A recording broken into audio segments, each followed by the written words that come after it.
નમસ્કાર, આપ જોઈ રહ્યા છો સ્પાર્ક ટુડે ન્યૂઝ।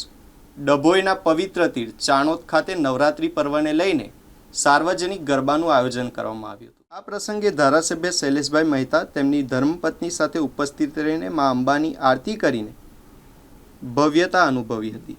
પૌરાણિક તીર્થ ચાણોદ ખાતે બીએન હાઈસ્કૂલ મેદાનમાં આયોજિત સાર્વજનિક ગરબા મહોત્સવમાં ગતરોજ આસો સુદ નોમના દિવસે ધારાસભ્ય શૈલેષભાઈ મહેતા અને તેમની ધર્મપત્ની મીનાબેન મહેતા ઉપસ્થિત રહ્યા હતા। આ પ્રસંગે તેઓએ મા અંબાની આરતીમાં જોડાઈ ધન્યતા અનુભવી હતી અને નગરજનોને સંબોધતા જણાવ્યું હતું કે સારું કામ કરતા સમયે હવનમાં હાડકાં નાખવાના રાવણો બહુ આવતા હોય છે।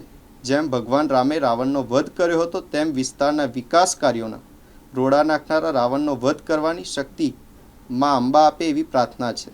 આ પ્રસંગે ચાણોદની મહિલા સરપંચ દીપ્તિબેન સોની, જિલ્લા પંચાયત ઉપપ્રમુખ અશ્વિન વકીલ, વિવેકાનંદજી મહારાજ સંસ્કૃત પાઠશાળાના આચાર્ય સંજય ગુરુજી, તાલુકા પંચાયત સદસ્ય ધર્મિષ્ઠાબેન માછી તથા પીઆઈ ડીઆર ભાદરકા સહિતના આગેવાનો હાજર રહ્યા હતા। ચાંદોદ દક્ષિણ પ્રયાગ તીર્થ તરીકે પણ ઓળખાય છે અને આજે નવરાત્રિ મહોત્સવનો 9મો દિવસ અહીંયા ખૂબ જ સુંદર ગરબાનું આયોજન કરવામાં આવ્યું છે। હું ગરબા કમિટીના તમામને અભિનંદન આપું છું અને માતાજીને પ્રાર્થના કરું છું કે આવતીકાલે દશેરા છે। દશેરા એટલે અનિષ્ટ તત્વોનો નાશ, રાવણનો નાશ। જે કોઈ વિકાસના કામમાં વિઘ્ન કરતા હોય એવા રાવણોનો નાશ કરવાની મને શક્તિ આપે એવી માતાજીને પ્રાર્થના કરું છું।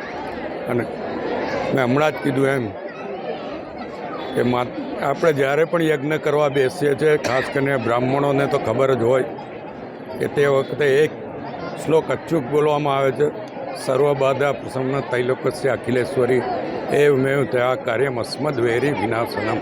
એટલે આપણા માર્ગમાં આવતા તમામ વેરીઓનો નાશ થાય। એ જ રીતે હું માતાજીને પ્રાર્થના કરું છું કે દરબાવતી વિધાનસભાના વિકાસમાં જે કંઈ તત્વો વિઘ્ન કરતા હોય તમામને નાશ કરવાની મને શક્તિ આપે અને વિકાસ પૂર ઝડપે આગળ વધે એવા આશીર્વાદ આપે। જય માતાજી।